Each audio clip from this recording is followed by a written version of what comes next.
વલભીપુર નગરપાલિકાના 54 કર્મચારીઓના 22 લાખ રૂપિયા ચૂકવાના હોય ત્યારે જો હુકમી વલ્લભીપુર નગરપાલિકાના કર્મચારીઓની દિવાળી બગડી 2 માસનો પગાર ચૂકવણાના ફાંફા ચાલુ માસનો પગાર પણ એડવાન્સ ચૂકવી આપવાનો સરકારી પરિપત્ર પણ તિજોરીમાં કાવડિયા જ નથી નું રટણ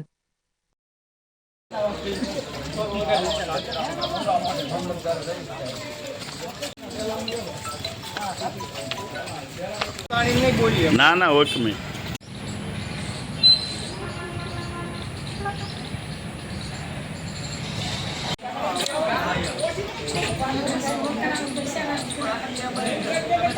મારું નામ સુનિલ રાજેશભાઈ વેગડ. સુનિલભાઈ શું પ્રશ્ન છે?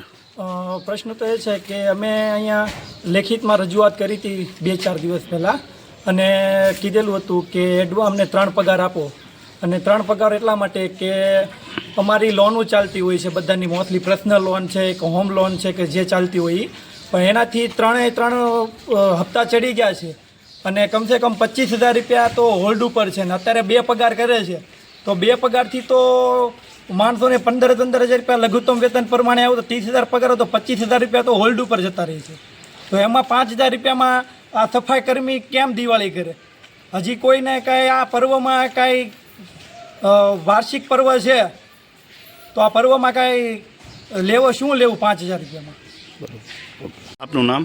મારું નામ પરમાર રાજેન્દ્રસિંહ નાથુસિંહ. હું નગરપાલિકામાં રોજમદાર ટેક્સ ઇન્સ્પેક્ટર તરીકે નોકરી કરું છું. રાજેન્દ્રસિંહ શું પ્રશ્ન છે? પ્રશ્ન એવો છે કે ઓગસ્ટ મહિનેથી અને આ 9મો મહિનો એમ 2 મહિનાના અમારા પગાર ચડતર છે અને સરકારશ્રીનો હુકમ થયો છે નાણાં વિભાગનો કે ભાઈ દિવાળી નિમિત્તે કર્મચારીઓના પરિવારને ઉજવણી માટે અને ખર્ચ માટે 10મા મહિનાનો પગાર પણ તમારે 15 તારીખ સુધીમાં કરી દેવાનો. અમે 13 તારીખે રજૂઆત કરી સફાઈ કામદારોએ, 14 તારીખે ઓફિસ સ્ટાફે રજૂઆત કરી અને કાલે પછી સંયુક્ત રજૂઆત કરી કે ભાઈ આજ 16 તારીખ થઈ ગઈ છે એમ અને પગારનું કંઈ હજી છે નહીં. તો એ લોકોનો આગ્રહ એવો છે કે ભાઈ અમે તમને 2 પગાર આપી. હવે બધા કર્મચારીઓને બેંકમાં લોનો ના આતે હોય એટલે એમાં હપ્તા કપાઈ જતા હોય એટલે પૂરા પૈસા અમને વાપરવા ન મળે. તો અમારી માંગણી એવી છે કે સરકારના પરિપત્ર પ્રમાણે 3 મહિનાનો પગાર થાય, નહીં તો પછી અમે આજથી હડતાલ ઉપર બેસવાના છીએ. આપ કેટલા કર્મચારીઓ છે ને કેટલા કર્મચારીઓને પગાર 2 મહિનાથી વધુ બાકી છે? અમે ઓફિસના અને સફાઈ કામદારો થઈને 52-53 જણા કર્મચારીઓ છીએ. 53 કર્મચારીઓને 3 મહિના સુધીના પગાર હજી મળ્યા નથી મળ્યા. અગાઉ દિવાળી પર વલ્લભભાઈ કાંબળ પ્રમુખ હતા ત્યારે પણ આ પ્રશ્ન હતો, ત્યારે વલ્લભભાઈએ પગાર કરી દીધો કર્મચારીઓ. એ બાબતે આ પ્રમુખ શ્રી નથી કરી શકતા કે શું? અમે એમને કીધું છે તો કે અમને વિચારવાનો સમય આપો, પણ અત્યારે તમે અમને મળીને આવ્યા તો એનો આગ્રહ એવો છે કે ભાઈ નહીં અમે 2 મહિનાનો જ પગાર કરશું. પ્રમુખશ્રીએ તમને એવું કીધું 2 મહિનાનો જ કરશું? નહીં, સ્ટાફમાં એને મળવા ગયા હોય એકાઉન્ટ નહીં ભાઈ પ્રમુખશ્રીને ચીફ ઓફિસર એવું નક્કી કરીને કીધું છે કે ભાઈ 2 મહિનાનો પગાર થશે. ઓકે, તો હવે આપની શું માંગ છે? બસ અમને 3 મહિનાનો પગાર આપે તો તમારું કલ્યાણ થાય એમ છે, નગર અમે પછી હડતાલ ઉપર બેસીએ. ઓકે. વલભીપુર નગરપાલિકાના 54 કર્મચારીઓ આજથી 3 મહિનાનો પગાર માગી રહ્યા છે ત્યારે વલભીપુર નગરપાલિકાના ચીફ ઓફિસર અને પ્રમુખ દ્વારા જે 2 મહિનાનો પગાર છે તે પગાર આપવા માટેની બાહેંધરી આપે છે. ત્યારે નાણાં વિભાગમાંથી જે ચાલુ મહિનાનો જે પૂર્ણ પગાર કરી દેવો તે પગાર માટેની પણ કર્મચારીઓ માંગ કરી રહ્યા છે. ત્યારે વલભીપુર નગરપાલિકાના સ્વભંડોળમાં અનુસંધાને ચીફ ઓફિસર અને પ્રમુખ દ્વારા આનાકાની કરવામાં આવી છે.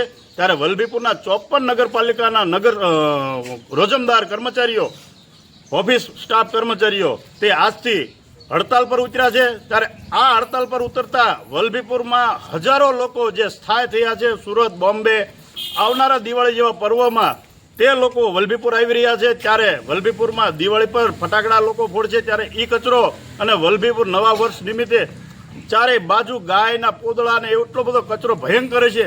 તો શું નગરપાલિકા તંત્ર આવી રીતે વલભીપુર નગરપાલિકાના 15 કરતાં વધારે મતદારોને ઉજવણી કરવા માટે આ એક પગલું લીધું હશે?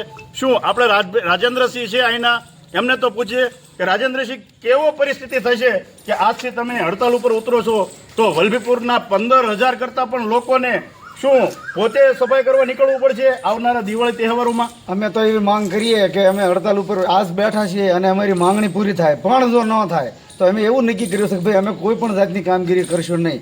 આ એક આવશ્યક સેવાઓ છે એને અમે બાદ કરીશું.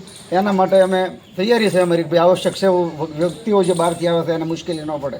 પણ સફાઈ અને ઓફિસની કામગીરી તો અમે સદંતર બંધ કરશું, જેથી આવનારા મહેમાનો અને સ્થાનિક રહીશોને એની મુશ્કેલી પડશે. આપ જોઈ રહ્યા છો કે રાજેન્દ્રસિંહ કહે છે કે સ્થાનિક લોકો આવતા હોય એને કોઈ અગવડ ન પડે એના માટે અમે કર્મચારીઓ સાથ અને સહકાર આપશું, પણ ઓફિસ સ્ટાફ અને નગરપાલિકાની જે કામગીરી આવશે સદંતર આજથી અમે બંધ કરશું. ધર્મેન્દ્રસિંહ સોલંકી, વલભી ન્યૂઝ. નગરપાલિકામાં ઓગસ્ટ મહિનાથી પગાર બાકી છે અમારો. રજૂઆત કરી હતી તો કે 2 મહિનાનો પગાર આપી દે. સરકારનો પરિપત્ર છે કે આ મહિનામાં દિવાળીનો તહેવાર હોય તો કર્મચારીઓને પગાર એડવાન્સમાં આપી દેવો. નગરપાલિકા આપતી નથી, જેથી એમ નારાજથી હડતાલ ઉતરી જાય છે. ભાવેશ વ્યાસ. ભાવેશભાઈ, શું પ્રશ્ન છે? પ્રશ્ન વલભીપુર નગરપાલિકાના જે કર્મચારીઓ છે એને છેલ્લા 2 થી 3 માસથી પગાર છે. વિચાર તો કરો તમે, આવડતનું કેવડું મોટું ઉદાહરણ પૂરું પાડ્યું હોય ને તો વલભીપુર નગરપાલિકાએ પૂરું પાડ્યું. આજે લોકોના ઘરે ઘી તેલના દીવા તો ઠીક, આ લોકોના ઘરે મીણબત્તી નહીં થઈ શકે. ગુજરાત સરકારશ્રીની સ્પષ્ટ સૂચના છે કર્મચારીઓને બોનસ આપવાનું અને એવી રીતે ઘરે ઘરે દિવાળી કરાવવાની. બોનસ તો તેલ પીવા ગયું, આ લોકોને હજી પગારના ઠેકાણા. આ વિચાર તો કરો, આ નાના માણસો આ કઈ રીતે દિવાળી કરશે? આ લોકોને દિવાળી નહીં, આ લોકોના ઘરે તો હોળી ચાલુ થઈ. નાના માણસોને 12 મહિનાના પર્વે કાંઈ ખરીદી કરવી, લાવવું મૂકવું, 12 મહિનાના એકબીજાને લેતીના હિસાબ કરવાના હોય. આ કર્મચારી કોની પાસે છે? રાજા પાસે પ્રજા નહીં જાય તો કોની પાસે જશે? આ પ્રજા કોની પાસે જશે? કોને કહેશે? અને કર્મચારી પાસેથી કામ તો તમે રેગ્યુલર કર્મચારી કરતાં પણ વધારે કામ લઈ લો છો, અને આ જ કર્મચારીને પગાર નહીં. જે તમારા હાથ છે, જે તમારા પગ છે, 24 કલાક તમારા હુકમની રાહ જોઈને ઊભા છે, એ જ કર્મચારીને પગાર નહીં. વાહ કરુણતા વાહ! જોવો તો ખરી દશા. ના હોય, આવું ના હોય. આ લોકોને પગાર આપો અને દિવાળી કરાવો આ લોકો. સાહેબ, આપનું નામ? DM રેવર. રેવર સાહેબ, અત્યારે વલભીપુરના 54 કર્મચારીઓ જે હડતાલ પર ઉતર્યા છે, શું મુદ્દો છે? મને 2 મહિનાના પગાર નહોતા ત્યાં, એટલા માટે હડતાલની વાત કરી છે. 2 મહિનાના પગાર નહોતા થયા એટલે હડતાલ ઉપર ઉતરી ગયા છે. સાહેબ, એ લોકો એવું કહે છે કે સરકારનો જે નાણાં વિભાગનો પરિપત્ર છે કે ચાલુ મહિનાનો પણ પગાર કરી દેવો, તે પગાર સાહેબ કરવાની ના પાડે છે. અમને 3 મહિનાનો પગાર જોઈએ છે કે અમને લોન ચાલુ છે, આ છે તે છે, છતાં પણ સાહેબ પગાર નથી કરતા. 2 માસના પગાર તો કરી આપેલ છે, અને આજે પણ 2 માસના પગાર તો સાહેબ એ લોકોએ કામ કર્યું છે એટલે તમે બાકી રાખ્યા છે. અને આ વખતે 10મા મહિનાનો તો સરકારનો પરિપત્ર છે કે નાણાં વિભાગનો પરિપત્ર છે કે સરકારના પરિપત્રને અમાન્ય કરો છો કે શું સાહેબ? નહીં, સરકારના પરિપત્રને અમને નથી કરતા, પણ આજની તારીખે જે કંઈ વસૂલાત આવી એ ધ્યાને લઈને વહેલી તકે તેઓને પગાર આપવામાં આવશે.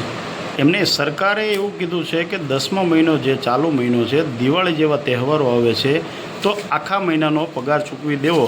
આપને તો 8મો અને 9મો મહિનાનો પગાર ચૂકવો છો, તો 10મા મહિનાનો પગાર કેમ નથી ચૂકવતા? નહીં, 10મા મહિનાનો પગાર પણ ચૂકવી જ આપવાનો છે. તો 3 મહિનાનો પગાર જે આ કર્મચારીઓ હડતાલ પર બેઠા છે એ લોકો એવું જ કહે છે કે 2 મહિનાના પગારની વાત છે, 3જા મહિનાનો પગાર સાહેબ આપવાની ના પાડે છે. નહીં, ત્રીજો પગાર પણ આપવાનો થશે. તો એ હડતાલ ઉપર થોડાક બે સાહેબ બેઠે, હડતાલ ઉપર બેસી ગયા છે ને?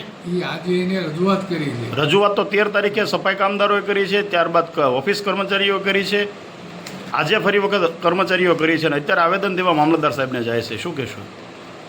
હા, આવેદન તો એ આપી શકે છે, પણ શું કામ આવેદન આપે છે સાહેબ? આ જે કર્મચારીઓ 54 જણા છે, આવનારા વલભીપુરમાં તહેવારો આવે છે તો સફાઈની પારાવાર મુશ્કેલી થાય, આપને ખ્યાલ છે સાહેબ? એ તો બરાબર છે. તો સાહેબ શું સફાઈ કરવા ચીફ ઓફિસરને પ્રમુખશ્રી જાહે કે કેમ આ કર્મચારીઓ રજા પર ઉતરશે તો? ના, એ અમે ચર્ચા કરી પગાર આપવાની કાર્યવાહી થઈ જાય છે, અને અમે કર્મચારીને પણ બોલાવી કામ શરૂ કરાવશું. પણ કર્મચારીઓ જ ખુદ બેસી ગયા છે સાહેબ હડતાલ પર. અત્યારે તો મામલતદાર સાહેબે આવેદન દેવા જતા રહ્યા છે. ના, એ તો હમણાં આવશે. પણ કર્મચારીઓએ એવું કીધું, ચીફ ઓફિસર સાહેબે અમને જવાબ આપી દીધો છે કે 2 મહિનાનો જ પગાર કરશું, અમે 3જા મહિનાનો પગાર નહીં કરીએ. ના, એવી વાત નથી થઈ. તો તમે સાહેબ અલગ વાત કરો છો, કર્મચારી અલગ વાત કરે છે, શું માન્ય રાખવું મારે? નહીં, આ જો બિલ પડ્યું છે મારી પાસે. આપ સાહેબ 8મો, 9મો અને 10મો 3 મહિનાનો પગાર ચૂકવવાના છો કે ખાલી 8મો અને 9મા મહિનાનો ચૂકવવાના? ના, 10મા મહિનાનો પણ ચૂકવી દેવાનો. ઓકે.